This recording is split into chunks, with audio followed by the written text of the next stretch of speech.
State your name and prison number. John Newton, Folsom 3375-4. State your age. 27. Charges on which you were convicted. Harboring a criminal, practicing medicine unlicensed, manslaughter. Sentence now being served. 10 years. I've served 2 years and 3 months. I'm therefore up for parole.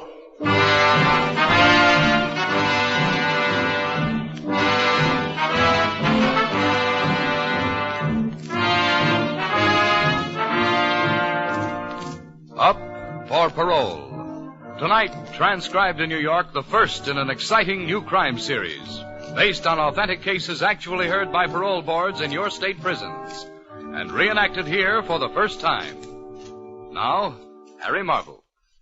Ladies and gentlemen, you are about to sit in judgment on another human being's freedom, to decide whether he or she shall become your neighbor, your employee, perhaps your friend, or remain where you, society, have put him, behind prison bars.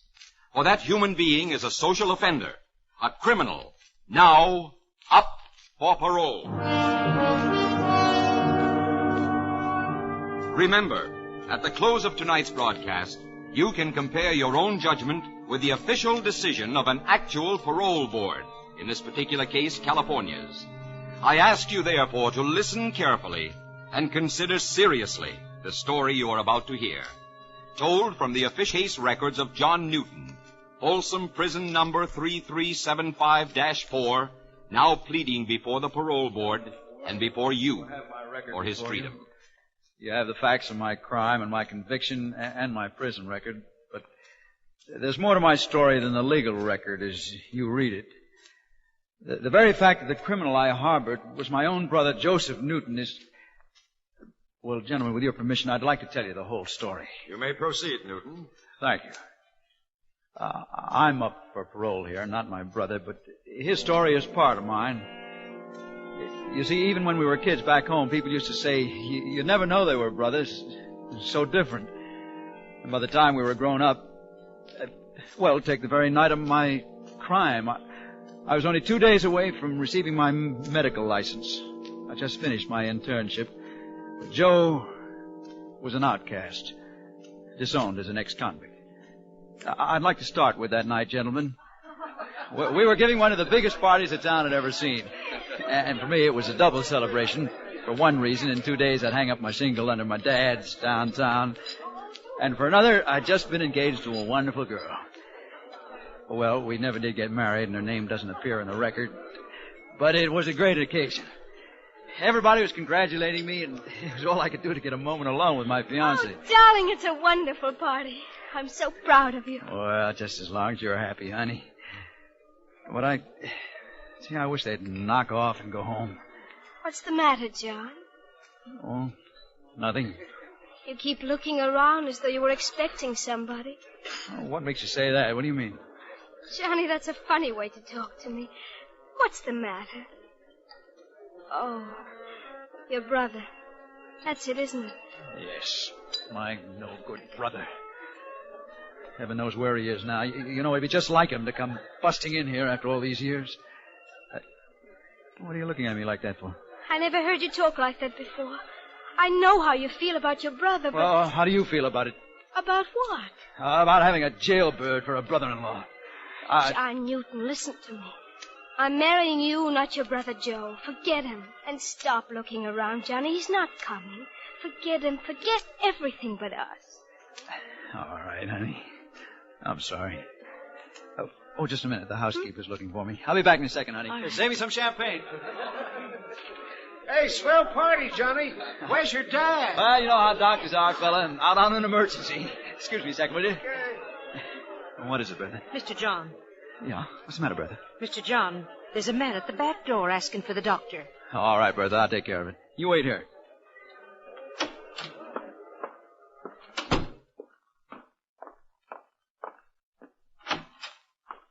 You the doctor? Oh, I'm sorry. My father's a doctor. He's on the case right now. Lady tells me you're a doc, too. I will be in 2 days. What can I... Are you, aren't you, bud? I finished med school, but I can't practice until I get my state license. Well, that's good enough. Come on. We're going for a ride. What? Say, what is this? It's an emergency, Bud. Come on. Well, I told you I'm not a doctor. You'll have to... Okay, you might as well know. It's your kid brother. Joe. Now what? Where is he? He's downtown in your old man's office. Well, you coming? Is he hurt? Why do you think I came after a doctor? All right. Let's go.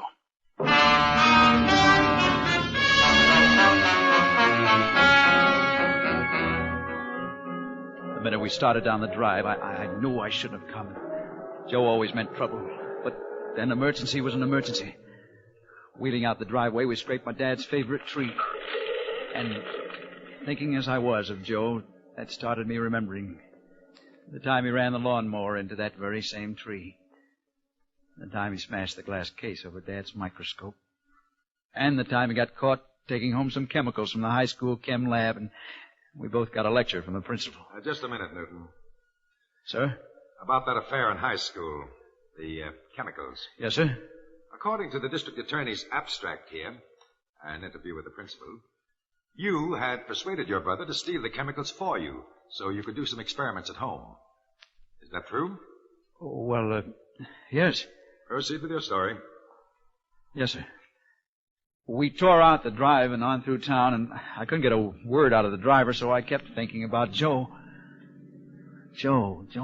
Always the bad boy. And myself, Dad's boy, Mama's boy.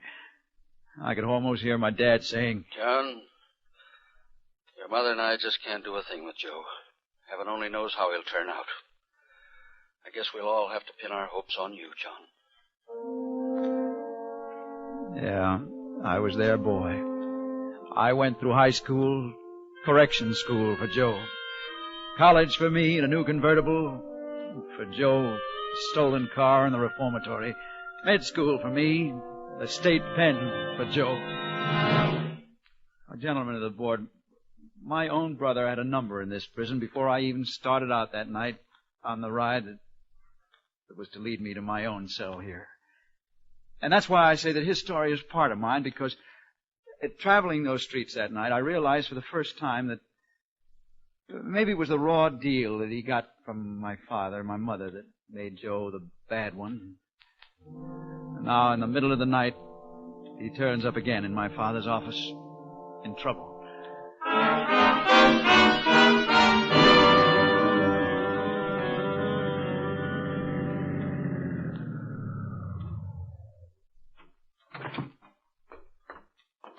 I pulled around the back here just in case. In case what? The law. Look, am I going to have trouble with you? Well, what's the law got to do with... The kid wants to tell you that's okay by me. There's no time to ask any questions. Come on. Look, Doc, are you with us or not? How'd you get in there without a key? Jimmy the door.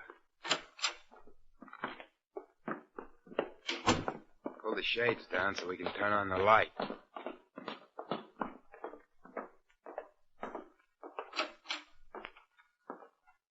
Joe? Joey, boy. I'm still here.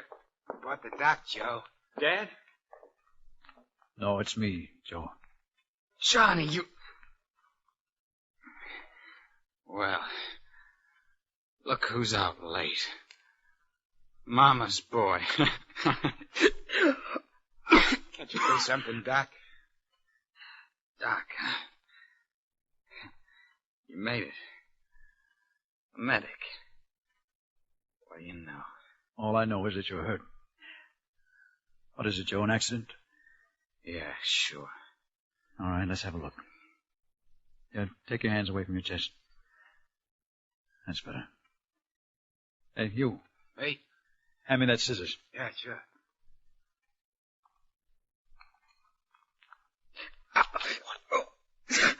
Joe. Bullet wounds. Yeah, we were playing soldier. What'd you expect, mosquito bites? Joey, save your strength, boy. Doc, you gonna take him out? I'll give him a shot to ease the pain. She'll take the slugs out. You're in my light. I'm asking you a question. There. That'll let up on it, Joe. I said, are you going to work on them slugs? Answer me! Look, Joe, listen to me. I'm not a doctor yet. Not legally.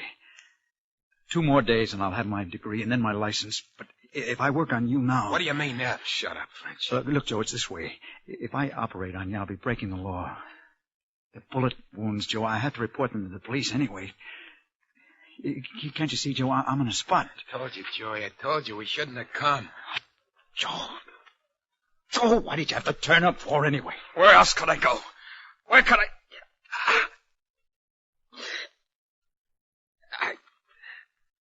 I hate the guts of you. The whole bunch of you. But where else could I go? Joe, please, try to understand me. You rotten family. You never give me a break. Johnny, it hurts. Your brother lying there begging you, you two-bit phony, do something. All right. Lock the door and then go wash your hands. I'll need your help. For me? I can't. You shut up and do as I say. Joe, now listen to me. Yeah, Johnny, yeah. Joe, I can't use an anesthetic. I can't handle 2 things at once. It'll hurt, Joe. All right, Johnny. You ready? Yeah, sure. All right. Now hand me that scalpel. What? Scalpel, that knife.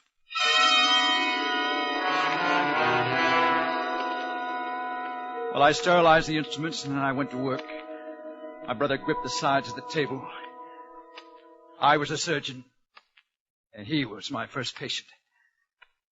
I started to get sick, but I had to put everything out of my mind, except that I had a life to save. And... wait, Newton. Yes, sir? There's a question I'd like to ask at this point. Yes, sir?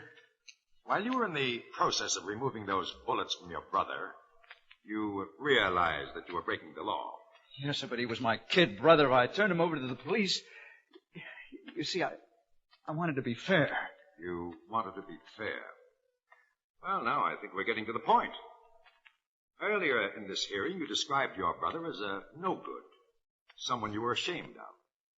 Now you're talking as if you're sorry for him. You've definitely changed your story. Are you trying to draw sympathy from this board? No, sir, but if I could say something... Now, wait, Newton. You also knew at the time how your brother got those bullets. Oh, yes, sir. It was a bank hold-up. A guard surprised them. And you also knew at the time? Yes, sir. The guard was killed. But it would have made any difference, sir. Why, you look like a little kid.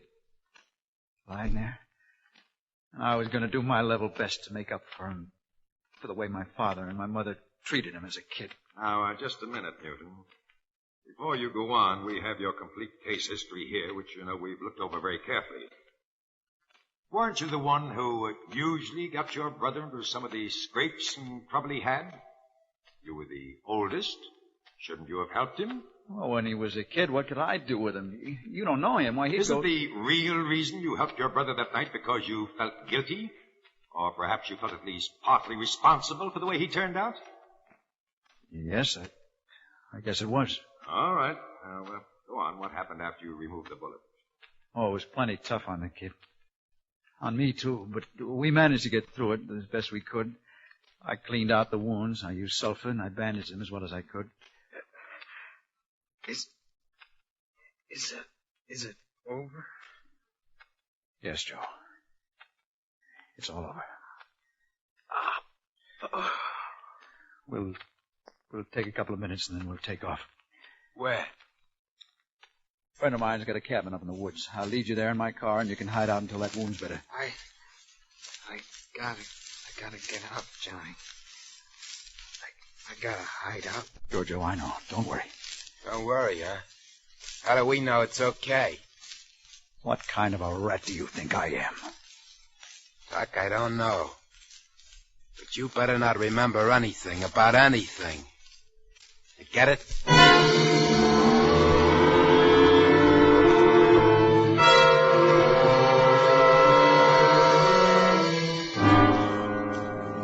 party at our house was still going on, but I backed out my convertible without disturbing anybody. I led them back into the hills to my friend's summer shack. I repaired a couple of stitches on Joe's chest, warned him not to move, and then promised to come back in the morning. You promised to come back. Why? Well, in a medical capacity, sir. Post-operative treatment, perhaps hypo, change the drains. I see. Shall I go on, sir? Yes, you may continue. What did you do then? I drove home, sir. Directly? Yes, sir. I have a map before me of the route you took from the mountains. Yes, sir. Your road passes the state police barracks. Now, it seems to me Oh, that yes, sir. I passed the barracks, and then I turned back. I intended to report the whole thing to the police. The DA's transcript states that you declared, and I quote, "I drove straight home without stopping or turning." End of quote. Did you say that? Oh, yes, sir, but may I explain, sir? Yes. You see, sir, I intended to stop at the police barracks. Oh, in fact, I could have reported it at that time and kept myself in the clear. But you didn't? No. Because you couldn't face your father after he knew what you had done. Is that it? Yes. I knew it would kill him. So, I went straight home.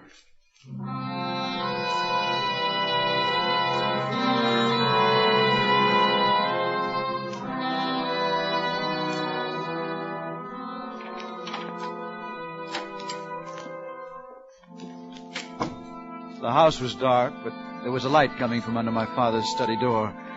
And as I passed it... Son? Yes, Dad? Well, that's fine. I hoped I'd get to see you tonight, but I thought you'd be long abed. Oh, did you just get in, Dad? Yes, tough case, but come in, son. Come in. Shut the door. Don't want to wake Mother. Yes, a doctor's life. Fine night they picked for an emergency peritonitis. Oh, sit down, son. Sit down. Cigar? No, thanks, Dad. I'm all smoked out. Quite a night, huh? Yes. Dad, was there anything special you... No, nothing special, son, except, this will be our last little talk before you get your license. And then your shingle goes up under mine. John Newton, Jr., M.D. That'll look mighty fine, son. John, I'm proud of you. Really proud of you, boy. Dad... You know, it's all up to you. I mean, your mother and I, we have all our hopes in you. You know that. Sometimes I wonder about Joseph. Dad, Yeah, I've been long since give up figuring it out. The way he... No, there's no use talking about it. It's just up to you, son. Your mother and I, we sometimes go so far as to say we have only one son, really. Dad, if you don't mind, I'm terribly tired. Oh, wait, John, just this. I want you to remember a doctor with so much power for good and for evil, son, has got to be right. Make the right decisions. You took that oath that we all take. Now mean it. In your deepest heart, mean it. Live up to it. Be a good man and you'll be a good doctor. And you, my son, you'll be a great doctor. Well, I suppose I've made quite a speech, but I didn't have to, because I know you'll never do wrong. I lost my Joe somehow. I don't know, but you're a good son. Well, you're my life, John. My life. Get yourself a good night's sleep, son. There's a big day coming tomorrow.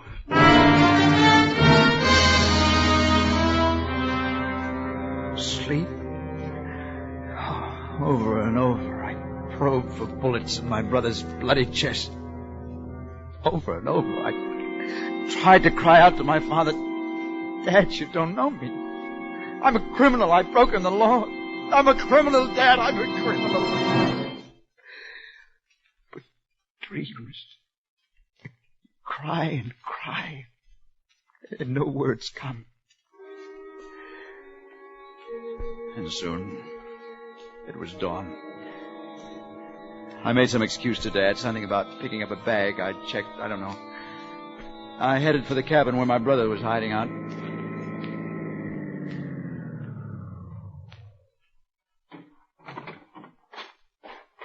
was something wrong. The cabin door, it should have been shut. Locked. Instead, it was open.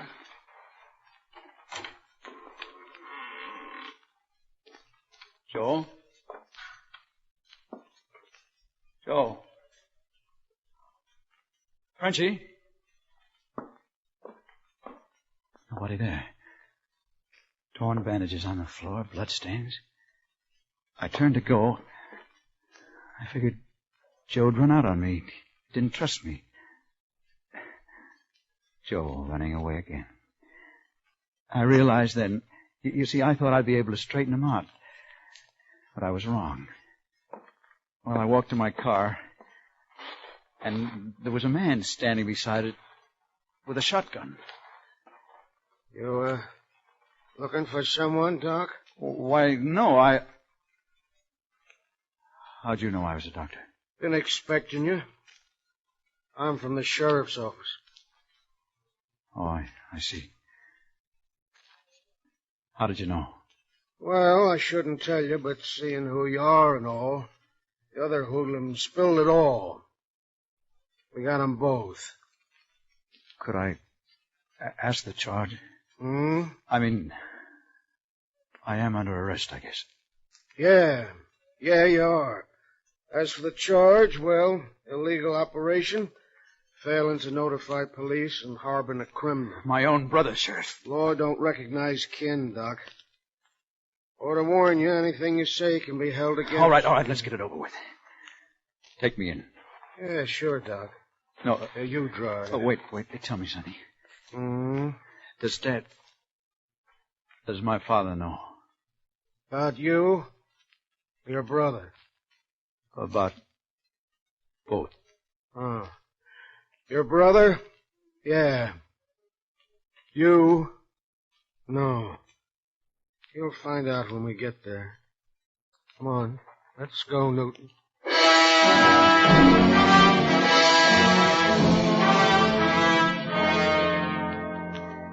Well, gentlemen of the board, that's my story. I assure you, I knew that I was breaking the law, but I will admit now that I did it because I owed something to my brother. And my primary intent was to make up to him in some way for the wrongs that my parents had done him, knowingly or unknowingly. I can honestly say that my primary intent was not crime. Newton, if you are paroled, what means have you for earning a living? Well, if I can get my license, I intend to practice medicine. Practice medicine? Well, yes, sir. Well, Newton, certainly society needs physicians, but it doesn't want doctors who lack willpower, men incapable of clear judgment. Now, we can't gamble. You understand? I know, sir. But I would like to say that I understand myself now. How do you mean that? Well, sir, I haven't wasted this time in prison. I think the warden will tell you I've done all kinds of work. I've worked in the hospital, for instance. Oh. Lately, I've been a full-time orderly. Oh, I see. Go on. And I've resumed my medical studies. How's that? Well, I made up with my father, sir. And he brought me medical journals so I could keep abreast of things. All I can say is, sir, if I do receive my freedom, I'll try very hard to live up to your trust in me. Very hard. All I ask is a chance. Well, that's all I have to say. That is all you have to say, Newton? Yes, sir. Well, it seems to me you've left out perhaps the one essential point on which your chances of parole might depend. What happened to your brother? My brother? Yes. Finish your story, Newton. My brother died. As a direct result of your operation. The record shows he was trailed to a downtown hotel in Los Angeles, dead on arrival. Yes, sir. Now, you realize he would be alive today if you'd reported the injury and he had been taken to a hospital. Yes, sir. He'd be alive today. All right. Just step outside a moment, Newton. With the guard.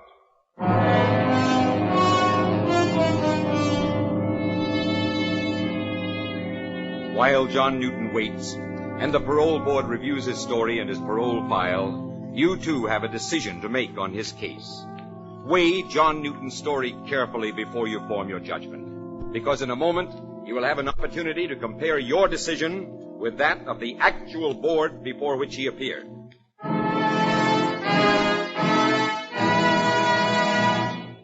But first, in the old days, my lord and my lady had to wait 6 months or more for the wandering troubadours to turn up with the latest ballads. Today, all you have to do is listen in on Saturday nights when Vaughn Monroe's Caravan comes along with the week's 5 top tunes as chosen by Variety. Vaughn brings you his great band and distinctive style of singing, not only in the 5 top tunes, but also in the songs of a famous college fraternity or sorority each Saturday. Be listening this Saturday, won't you?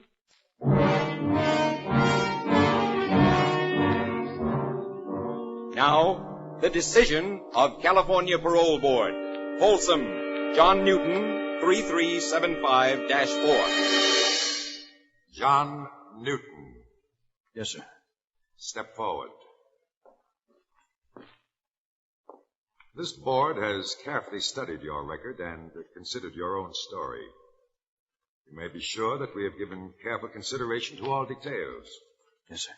I must inform you, however, that there was some doubt as to your own interpretation of your basic motives in transferring the blame for your own, well, shall we say, delinquency, upon the attitude of your parents toward your brother and yourself.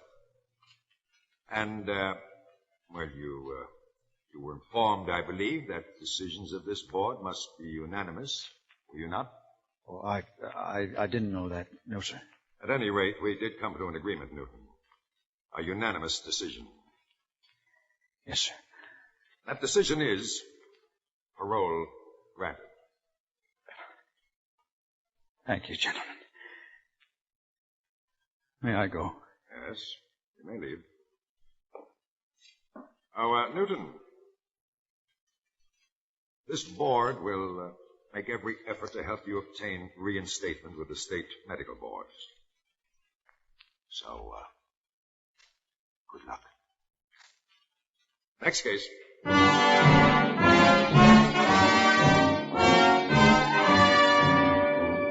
Today, Dr. John Newton may be your neighbor, your friend, your family physician, for he is currently practicing medicine in a large American city. But he himself, John Newton, M.D., though that was not, of course, his actual name, gave us permission to tell his story tonight, asked us, in fact, to do so, in the interest of thousands of men and women in American prisons who may someday come up for parole.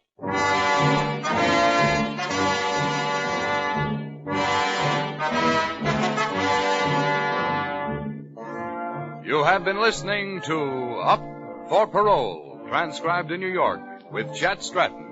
Written by Alan Sloan, directed by John Dietz, with music by Harry Salter.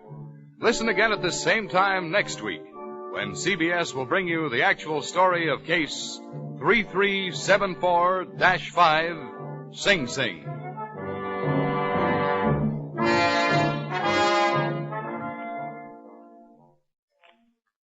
Yoo-hoo, Mrs. Bloom. Molly Goldberg's famous invitation to fun in the Bronx now echoes across the country each Saturday night on CBS. It's the same fine brand of comedy mixed with a tear now and then that's made Molly and her family, Jake, Sammy, Rosalie, and the others, favorites for many years. CBS invites you to hear the Goldbergs on most of these same CBS stations this Saturday and every Saturday.